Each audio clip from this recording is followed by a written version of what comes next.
I must be trying the patience of the webcam. It froze on me again. I was just about to wrap up. The point I was making is that it's not my place, of course, to decide how historically oppressed people fight within or against the university, or indeed against the historical structures of oppression that they've faced. However, if people publish an essay and they make an argument, respect for them as arguers, as intellectuals, requires respectful critical engagement. And so my concluding question is, if you refuse the university in the direct sense and you leave it for self-organizing spaces, the university won't disappear, but it will continue on perpetuating the problematic traditions and exclusions that are rightfully criticized. So that's a question.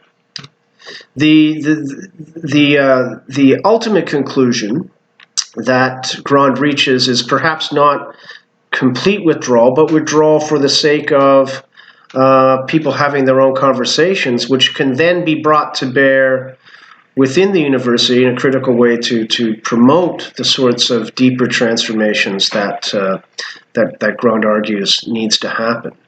But the values on which Grande concludes, mutuality, reciprocity, those are universal values. Those values are not unique to one culture or another. And certainly they are not foreign to the best of the arguments that we've looked at in defense of education as a practice of cognitive freedom. Right? Education is not something that happens to an individual mind. It occurs in and through a definite type of social relationship, which requires openness and respect and criticism and questioning. And it enables us at its best to think for ourselves, not as lone wolves, not as people concerned only about our own advancement, not people who are concerned only with the facts and figures in our own head, right? But with engaging critically with the world, engaging creatively with the world. And in order to engage critically and creatively with the world on the basis of the most comprehensive knowledge we can build, all voices and perspectives have to be freely represented. Now that's easier said than done, right?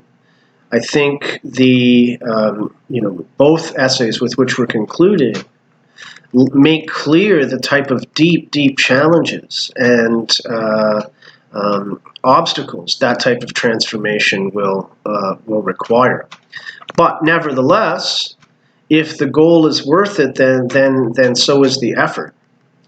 How that future unfolds is something we can't foresee, but I do hope that the conversations and the readings and the arguments that we've had together help you see a little more comprehensively and a little more fully, and that you're able to carry with you in the way you relate to the world as intelligent, social self-conscious subjects. Hopefully it will deepen your engagement, allow you to listen, allow you to argue, and to practice education as a practice of cognitive freedom. So I will leave it at that in terms of those two essays. I will come back in a few days with a short review.